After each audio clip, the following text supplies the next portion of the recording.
recibirnos aquí con tu presencia en el condado de Queens. Un recibimiento apoteósico, grande. Nunca otro político latinoamericano había tenido esa oportunidad de tener ese recibimiento, y las personas que se volcaron a las calles y a la Placita de la Libertad.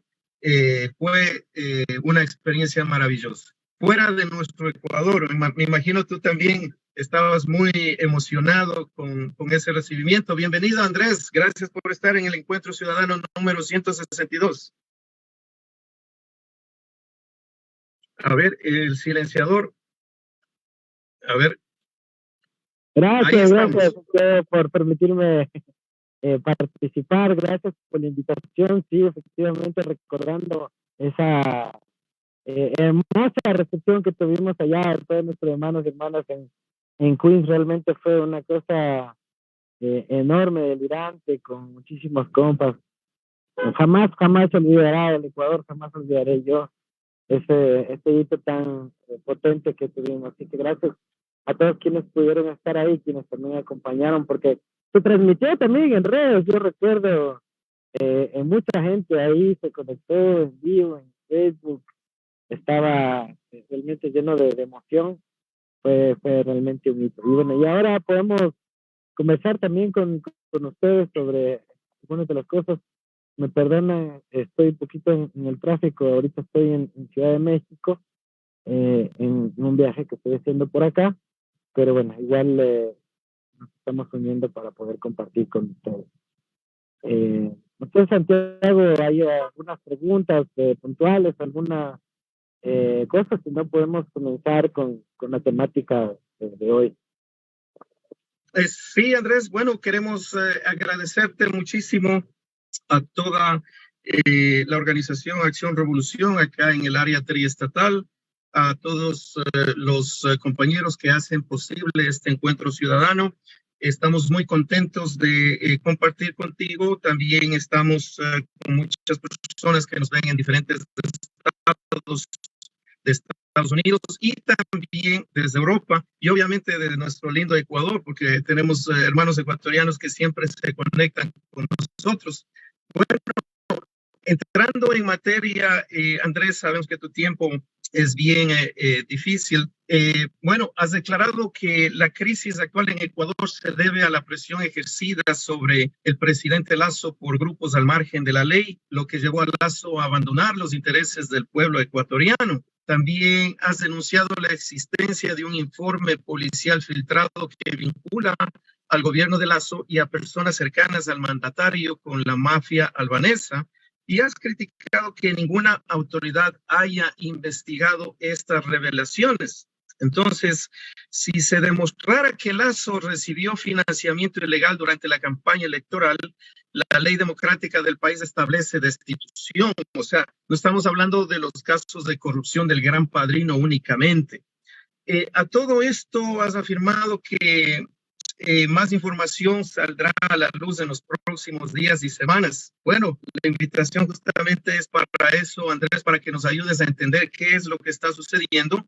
Detrás de los medios de comunicación y las redes sociales se vierte mucha información, pero qué mejor escuchar de ti y de tus propias palabras para que sepamos nosotros, la comunidad ecuatoriana, todos aquellos que vivimos fuera, qué es lo que está sucediendo con nuestro Ecuador y qué es lo que va a pasar en los próximos días. Bienvenido. Gracias, Santiago.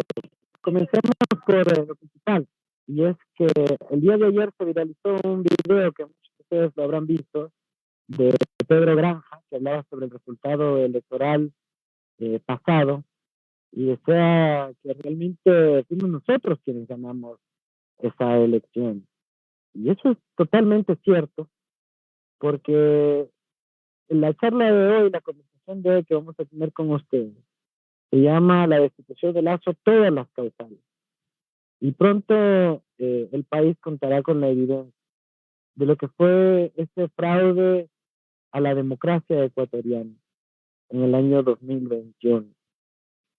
Aunque no lo crean, a partir de esta crisis que está viviendo el Ecuador, ha empezado a llegar mucha información. Gente que se busca contactar conmigo, entregar datos Y obviamente hay que manejarlo con mucha cautela, porque hay que primero comprobar que esa información sea cierta, que no sean autogoles, que no sean trampas, pero yo creo que muy pronto revelará lo que ya muchos andan repitiendo, ¿no? No es solo Pedro Granja, en su momento lo dijo Luis Almeida, el propio Pablo Celi analizaba informaciones de aquello, el mismo Jaime Nebot ha hablado sobre plan Yerovida y Babura, y una serie de conspiraciones que se llevaron a cabo en el contexto de la elección 2020. Pero quizás la más importante, que sí se relaciona con el contexto vigente, es que Lazo jamás debió haber sido candidato. Recordemos que se revela con el escándalo de Danilo Carrera, una estructura short también de Danilo Carrera en sociedad con Lazo, y que nos demuestra que ellos estaban ocultando capitales ilícitos en el exterior, y no fueron declarados jamás al FBI, obviamente tampoco en la declaración juramentada para poder ser candidato. Y eso demuestra que ahí se violaron las reglas del juego. Imagínense, la democracia tiene reglas. No solo es el resultado final. Si en este camino pone a un jugador que no debía estar alineado, como ya nos pasó en el caso de Byron Castillo, por ejemplo, ¿cierto? Queda deslegitimado el proceso electoral. Y es que Lazo contrató publicidad que estuvo omnipresente en el Ecuador, en Facebook, en YouTube, y no ha sido declarado jamás. Esto también viola la regla electoral. Y es que Lazo recibió aportes de campaña vinculados a recursos ilícitos, como el propio Danilo Carrera. Esto también viola las reglas de campaña. Y es que Lazo hizo un fraude, una simulación, al supuestamente desprenderse del Banco Banis, y no lo y eso no fue cierto, luego demostrado por los Pandora Papers. Eso también es un fraude a la democracia y le añade fuentes de ilegitimidad. Y Lazo dice que no pagó nada a Jaime Durán Barba, pero el propio Jaime Durán Barba dice que le pagaron y que fue en segunda vuelta, pero no consta ese pago a él. Eso también significa que violó las reglas de financiamiento de campaña, y todo eso le añade ilegitimidad al cargo que él funge, ¿no es cierto?, que dice ocupar actualmente. Estamos viendo una persona que sistemáticamente mintió la verdad y no le declaró a todo el pueblo. Solo ahí ya hay fuente de legitimidad y por ende razón para sustituir. Porque la base legal indica lo siguiente: el Código de la Democracia dice que, no me equivoco, en los artículos 822 en adelante, que cuando dice que mejor el audio, no sé si mejor ahí. Exacto, sí, ahí está mejor. Ya, chévere. Si es que hay financiamiento de campaña irregular, como el que está demostradísimo, recontra demostrado, en el caso de la sanción es la pérdida del cargo, ¿sí? Y si bien este punto no se ha topado mucho en la discusión nacional, yo creo que es un elemento que debe sumarse a todos los anteriores para demostrar de que él jamás debió haber sido presidente de la República, ¿no? Cuando se revela además el escándalo de Pandora Papers, la Contraloría hace un informe totalmente fraudulento, que no ha recibido el seguimiento respectivo ni de la Asamblea, ni de los otros poderes del Estado. También había que hacer seguimiento para poder determinar que este informe de la Contraloría es un fraude. Cuando dice que la cuota no es paraíso fiscal, o que las LLC, las propiedades en Miami de Lazo, no estaban cubiertas por la ley de pacto ético, es mentira, es directamente mentira. Y eso tiene que volver a revisarse. Y tiene que volver a discutirse este elemento nuevamente en el contexto del juicio político. No quizás como un tema de la discusión de la Comisión de Villavicencio, que jamás lo va a investigar, pero sí de todo el rol fiscalizador que tienen que hacer el resto de los asambleístas. Entonces yo creo que hay mucho espacio todavía para demostrar aún más causales de Constitución.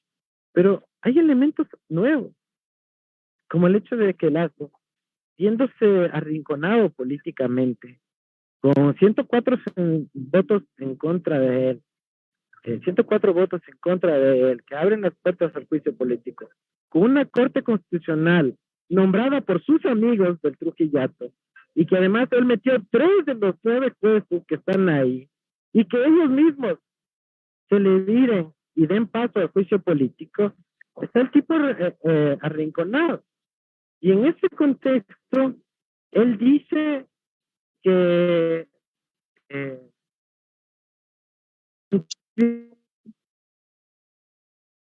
o sea, que está induciendo una confrontación entre civiles. Está queriendo que a la fuerza de seguridad, a la fuerza policial, sea reemplazada por ciudadanos comunes y corrientes. ¿A qué está llamando él con esto? Él está llamando a que se arme a la población. Solo imagínense que eso viniera desde cualquier otro estamento político, sobre todo de la izquierda. O sea, eso sería absolutamente considerado irracional. Y eso es lo que yo considero, que Lazo ha perdido ya la cordura, ya ha superado el estado de sanidad mental. Quizás la presión en el cargo, quizás sus obsesiones, sus fijaciones, sus dogmas, quizás los círculos que le rodean le hacen creer tanto, pero no puede el tipo llamar a decir que el pueblo y la población se arme y se metan balas entre ellos. O sea, esto evidencia que ha perdido ya su sanidad mental. Y eso tiene implicaciones también jurídicas, porque nuestra Constitución establece que si una persona no se encuentra con plenas capacidades de razonamiento, que no está en su mejor condición de salud mental, tampoco puede ser el cargo, no puede ejercer el cargo de la presidencia de la República. Entonces, yo creo que hay elementos ahí también a explorar.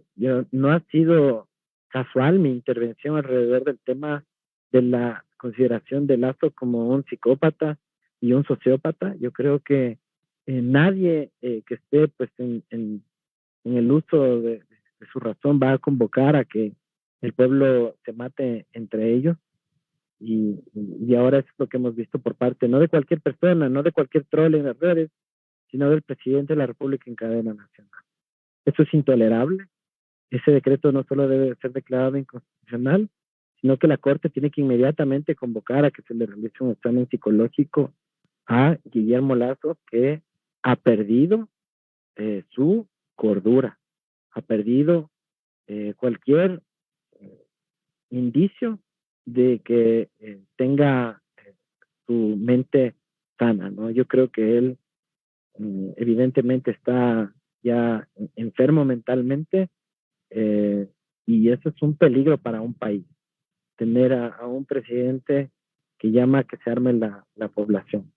Es realmente muy preocupante, y yo creo que las renuncias que han habido en las últimas horas en el gabinete de Lazo evidencian que hay gente que no quiere contribuir a este planteamiento que ha hecho Guillermo.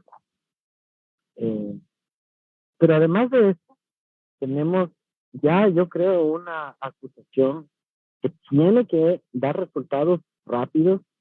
Yo no sé, nos estamos acostumbrando tanto al escándalo, a la muerte, al asesinato, al homicidio, que ya muere uno de los principales potenciales testigos que han evidenciado la relación entre las mafias del narcotráfico con la familia directa de Guillermo Lazo. Le asesinan a esta persona, a sus 3 acompañantes, en un balneario de élite de Santa Elena. Es la persona clave de todas las investigaciones que se han hecho desde el periodismo de investigación, y en el Ecuador ya pasó, ya se olvidaron de esta cuestión. Por favor, estamos hablando de un posible crimen de Estado. Crimen de Estado. Cuando las fuerzas de seguridad estatal son las que asesinan a una persona, se llama crimen de Estado. Y hay todos los motivos para poder ejercer una sospecha razonable de que se trate de eso. ¿Sí? Y recuerden que aquí puede haber responsabilidad por acción o por omisión. Si era uno de los personajes más relevantes de la investigación, que fue reabierto, etcétera, que todo el país conoció, que se viralizó en el Ecuador y en el mundo, esta persona era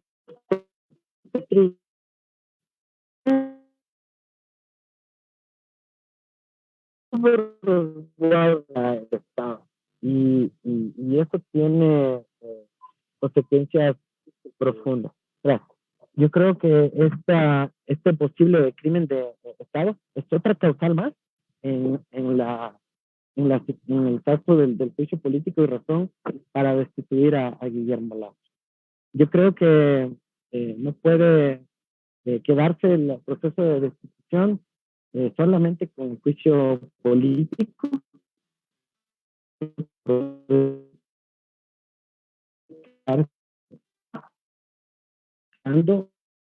Los 30 normal 2 de la Constitución ecuatoriana, que para quienes no conocen, le faculta a la Asamblea a convocar a una sesión extraordinaria que en 72 horas pueda sacarlo al presidente, sin la necesidad de pasar por los trámites de juicio político, sin pasar los trámites de tener que tenerle a Villavicencio defendiendo a Lazo, ni tener que estar escuchando a los abogados de Lazo, sino simplemente en el proceso de destitución se presenta la moción, si quiere va a Lazo, si no delega a su abogado, y la Asamblea tomó una decisión.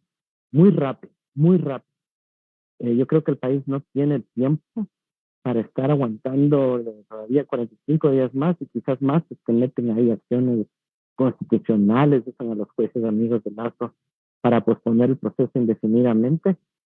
Yo creo que es el momento de sacarlo ya, que asuma quien tenga que asumir, si Borrero no quiere, el que sigue en la línea de sucesión de acuerdo a la Constitución, y podamos tener una oxigenación del país. No podemos tener a un psicópata administrando el Ecuador, no podemos tener a esa persona que además ni siquiera tiene fuerza de liderazgo, ¿no? La gente no lo respeta, la gente no lo obedece. Miren lo que pasó en Alausí. La gente aborrece su presencia aún en el contexto de un desastre natural, un accidente que no es tal, sino que fue también producto de la omisión del gobierno de Lazo. Y es absolutamente preocupante que un tipo sin el respeto de su ciudadanía esté ejerciendo el mando, imagínense, de las Fuerzas Armadas. Lo único que le queda es la locura, efectivamente, y eso es lo que está haciendo. En las próximas horas también saldrán justamente comunicados muy potentes desde los propios Estados Unidos, creo yo, rechazando la falta de liderazgo de Lazo al afrontar la crisis de inseguridad, las omisiones alrededor de investigar sus fechorías, sus vínculos con el narco, con la corrupción, y evidentemente aquí quienes están en Estados Unidos no se olviden de tratar de plantear a sus representantes en los distintos estados, en los diputados y miembros de la Cámara de Representantes y también en el Senado, de plantear que se investigue a Lazo por sus tenencias ilegales offshore en los Estados Unidos. Miren, hace una semana Biden convocó a lo que llamaba la cumbre de la democracia, el Democracy Summit, donde estuvieron creo que más de 100 países, ¿ya? Y una de las resoluciones del Democracy Summit fue que tienen que deshacerse de las offshore, de los paraísos fiscales, de las empresas fantasmas sin identidad de quienes realmente son sus verdaderos dueños. Adivinen en quién estaban pensando cuando hicieron esa regla. Es clarito que estaban atacando a la falta de transparencia de Guillermo Lazo y de otros mafiosos que se esconden detrás de paraísos fiscales. Y ya sabemos que es ahí en donde se cuece la corrupción. Es ahí donde se esconden los frutos de los delitos del narco, de la corrupción, de los flujos ilícitos. Por eso Lazo tiene un banco en Panamá, un paraíso fiscal, para poder sacar la plata del Ecuador y tenerla ahí por fuera del alcance de las autoridades nacionales. ¿Para qué más va a haber creado un banco ahí que va a apoyar el desarrollo productivo de Panamá? Sí, se parece. Es evidente que él ha creado este banco y lo sigue teniendo para poder viabilizar lo que se llaman los flujos financieros ilícitos. Y esto lo digo y lo repito y no tengo ningún temor de volverlo a decir, lo diré tantas veces sea necesario porque es la realidad. Y esto está demostrado académicamente, técnicamente, y si es necesario lo haré jurídicamente. Por eso hasta ahora sigo esperando que Lazo cumpla su amenaza, que dice que se me va a meter un juicio por una supuesta calumnia. Bueno, venga rápido ese juicio, porque ese juicio me dará la oportunidad de poder acceder a documentos que hasta ahora han sido secretos, que solo lo tienen los abogados de Lazo, pero que si se da ese juicio, los podré acceder y mostrar al país entero. Así que no tengo ningún temor en repetirlo, lo haré cuantas veces sea necesario. Mi investigación doctoral es sobre la banca offshore, los flujos de pagos y los flujos ilícitos, así que entiendo perfectamente cómo Lazo y su banco se relacionan con este tipo de comportamientos que tanto daño están haciendo a nuestra sociedad. Por último, compañeros y compañeras, Lazo tiene un enorme conflicto de interés al estar gobernando la patria, ¿ya? Para empezar, él dice, en sus propias palabras, en una entrevista que dio hace más de un mes, que Danilo Carrera estaba en Estados Unidos porque es un empresario más, ¿ya? Un empresario más que estaba acompañando su delegación oficial ahí en la Casa Blanca, con la CIA. Bueno, yo no sé cuántos empresarios invitan a ese tipo de reuniones, pero ese dijo el Lazo que estaba ahí como parte de la delegación empresarial. Pero bueno, me pregunto yo, ¿de qué empresa? ¿A qué empresa representa Danilo Carrera?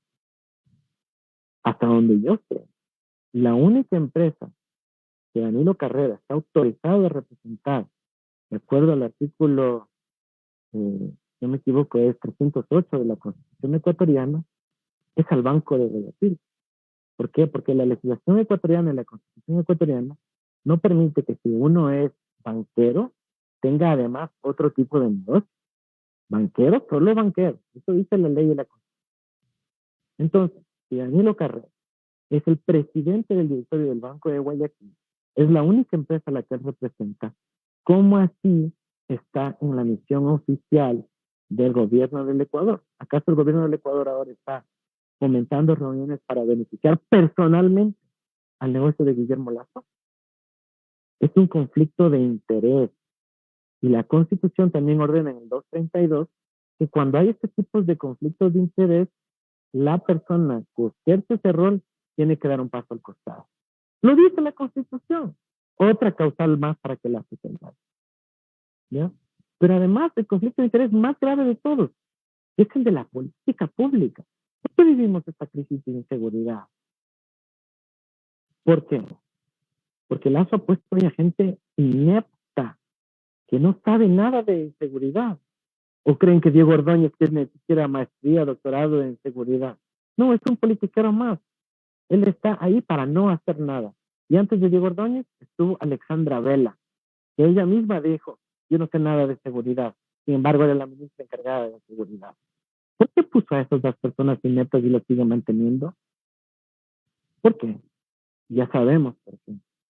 Porque la policía, no todos los miembros, pero ciertos policías con mucho poder dentro de la institución, le tenían agarrado del cuello a Lazo.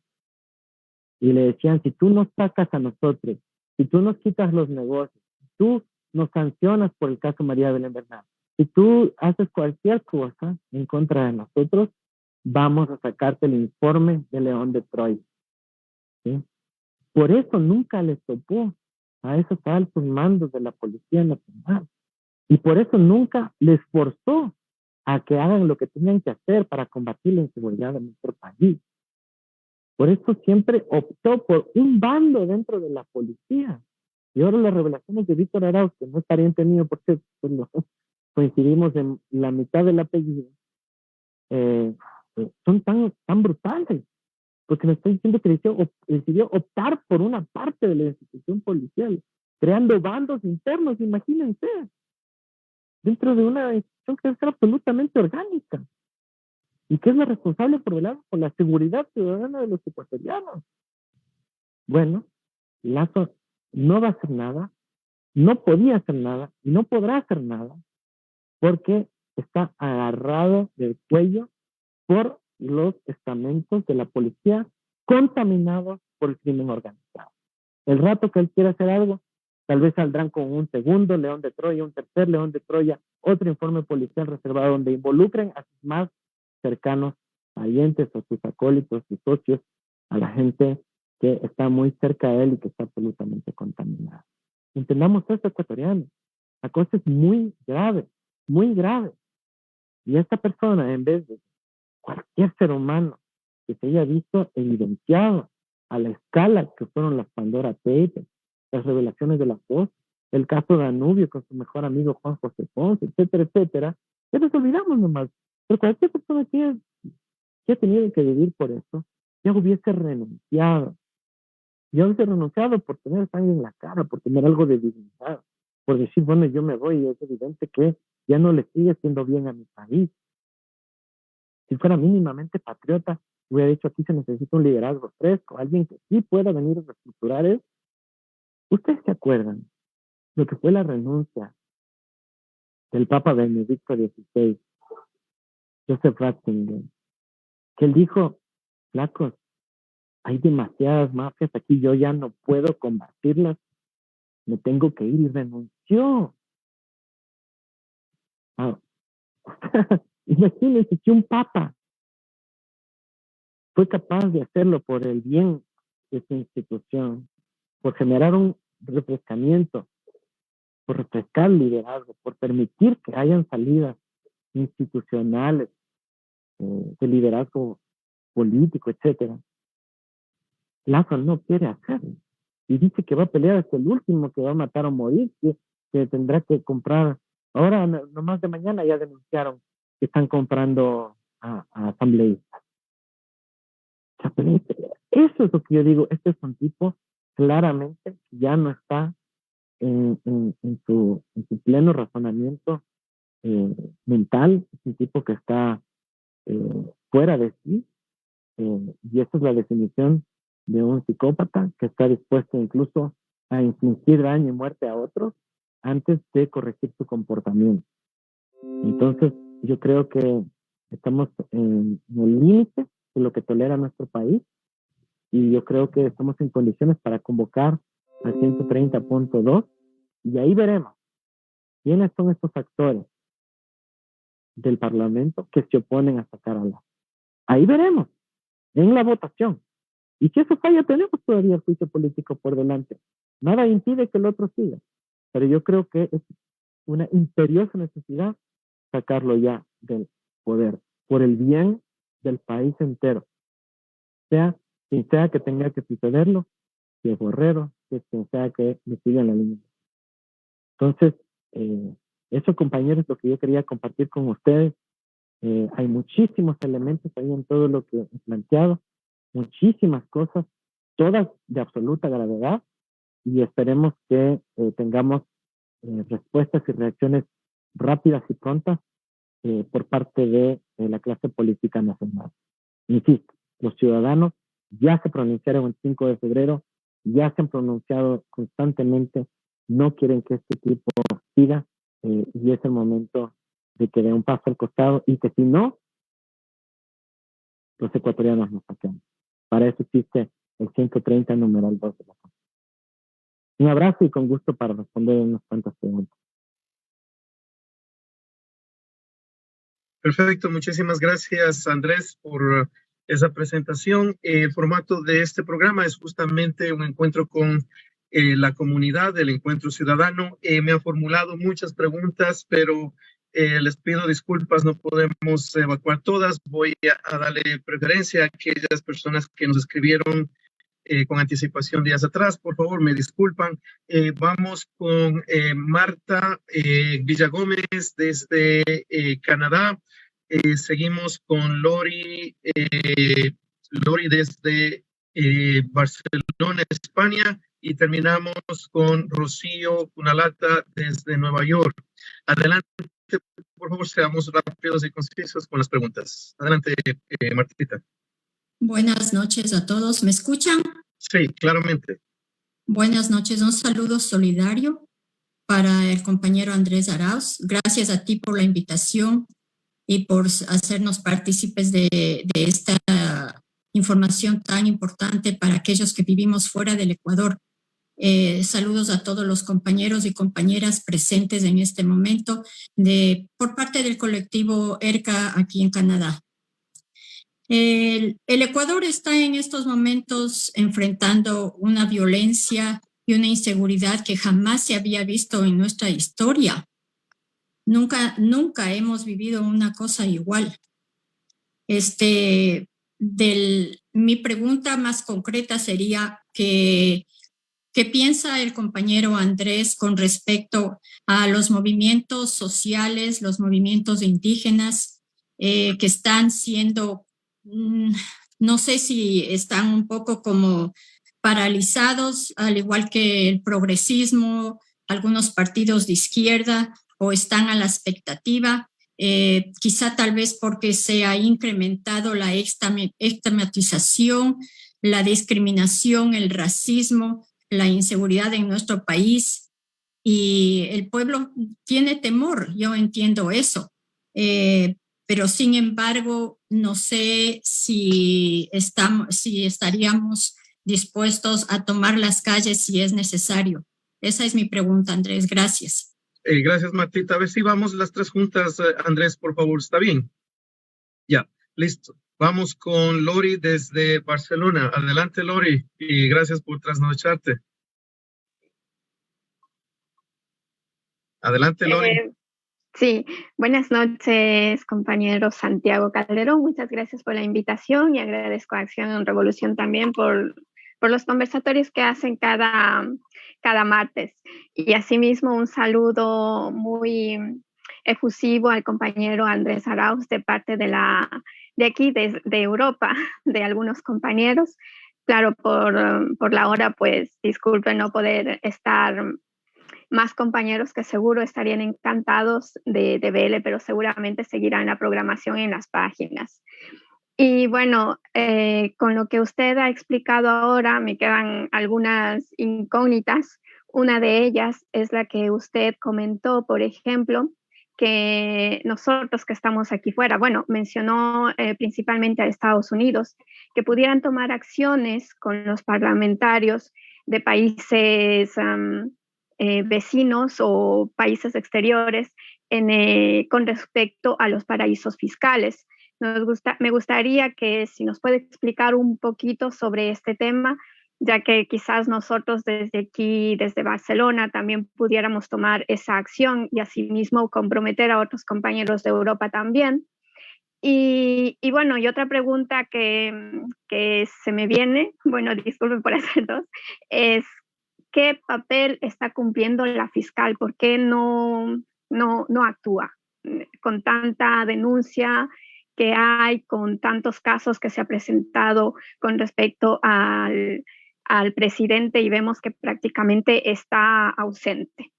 Esas son mis preguntas y muchas gracias, estimado Andrés Arauz. Gracias, Lori. Nos mandaste dos, una de chanfle. Pero bueno, vamos, terminamos con Rocío Cunalata desde Nueva York. Adelante, Rocío. Gracias. Un saludo cordial a Andrés Arauz, un gusto verle.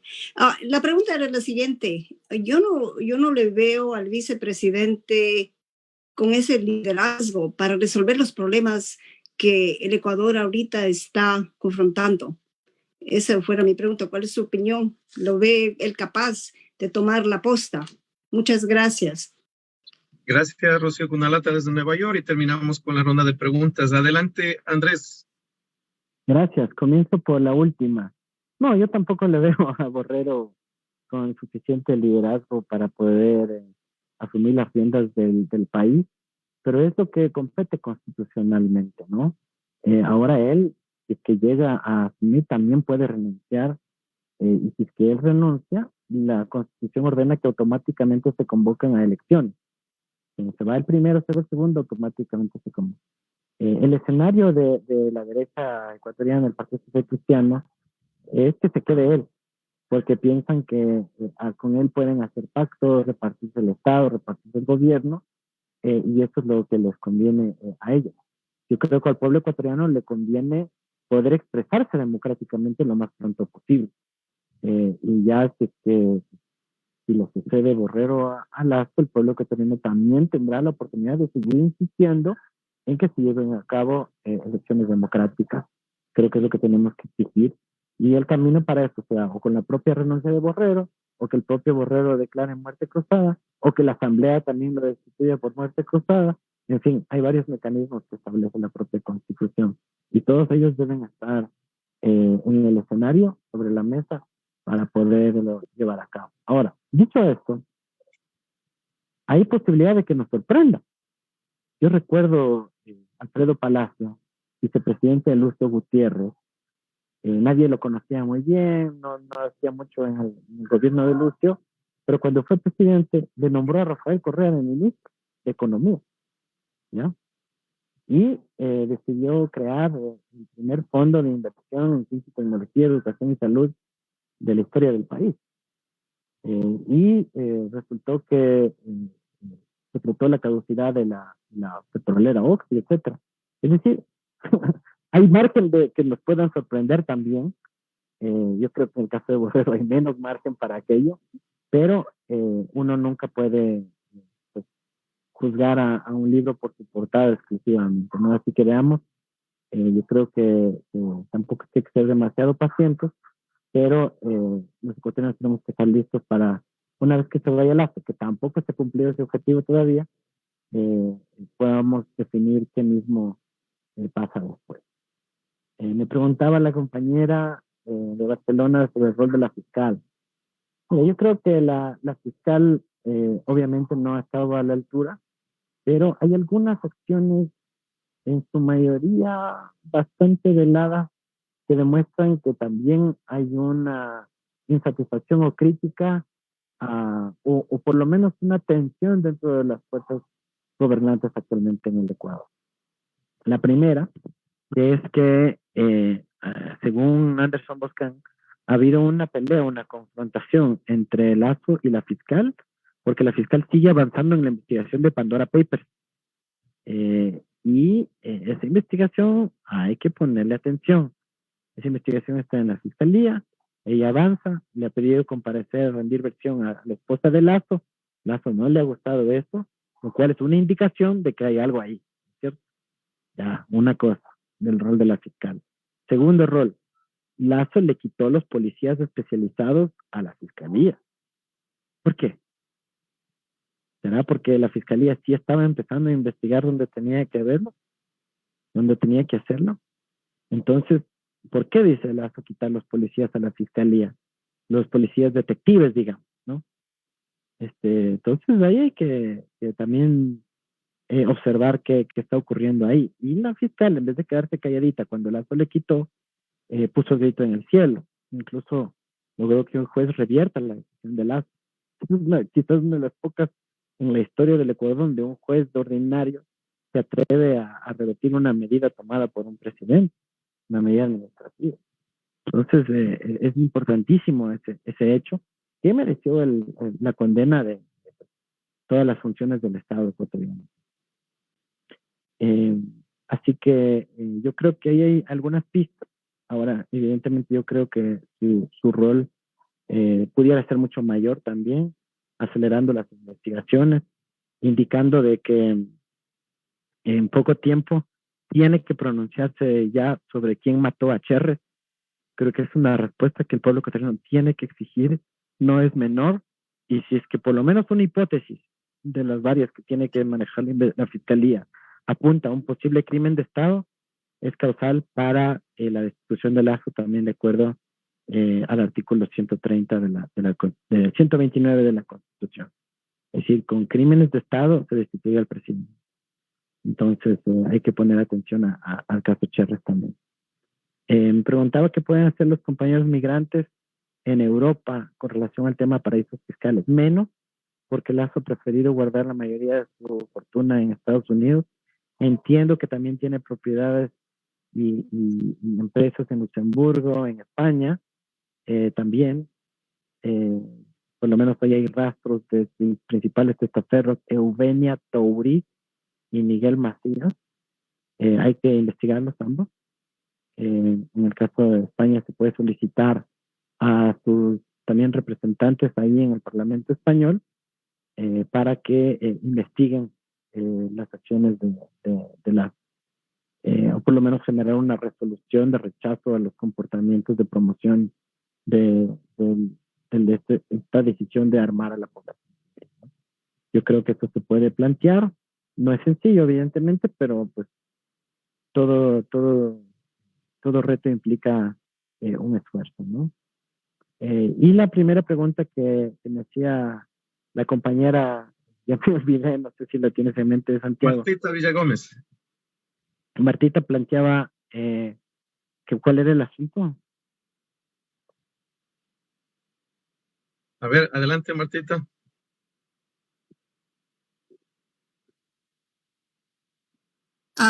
Compañero, buenas noches de nuevo.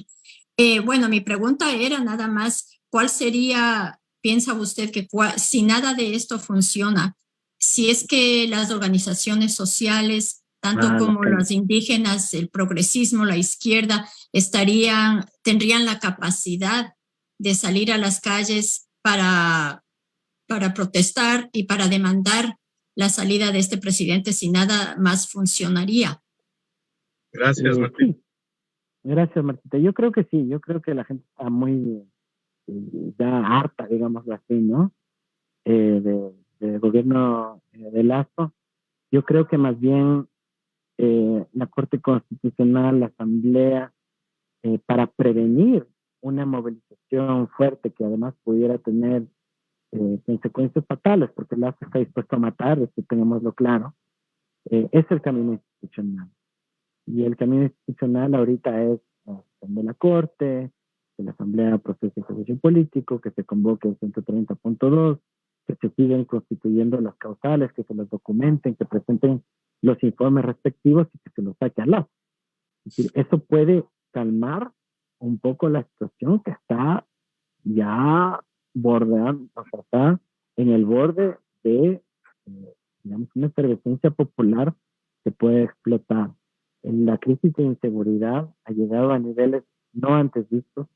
El día de hoy vimos un video en Baños, en un paraíso dentro de nuestro país, en donde era también a un lugar tan clave como Baños en términos de la presión turística y demás, también se están extorsionando y vacunando sus negocios, y cuando no pagan, pues vivimos el caso de un incendio.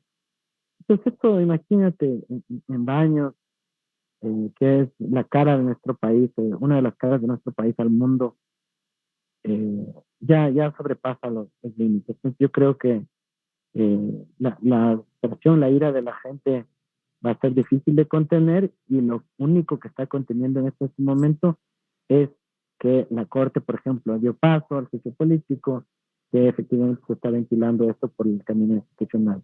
Ojalá Lazo no se atreva a destruir este camino y que efectivamente vaya a la Asamblea y que efectivamente sea destituido a través de este camino, porque si no yo creo que estaríamos a puertas de una confrontación entre ecuatorianos y con un psicópata a cargo de la fuerza pública que está dispuesto a ordenar que se dispare a la gente. Eso no podemos permitirlo, y yo abogo y convoco a que primero agotemos todos los caminos institucionales posibles, pero de que está la ira ahí, de que está la indignación, de que está la capacidad inclusive de movilización, creo que ya está intacta, pero necesitamos primero tratar de agotar todas las vías institucionales. Esta es mi perspectiva, es lo que quería compartir con ustedes, compañeros y compañeras. Nuevamente un abrazo a Acción Revolución, a todos quienes se han conectado desde Europa, Estados Unidos, Ecuador, Les mando un calorosísimo abrazo. Y bueno, a seguir con nuestra querida compañera también, Viviana Veloz, que nos podrá contar todos los detalles de cómo avanza el proceso de juicio político institucional.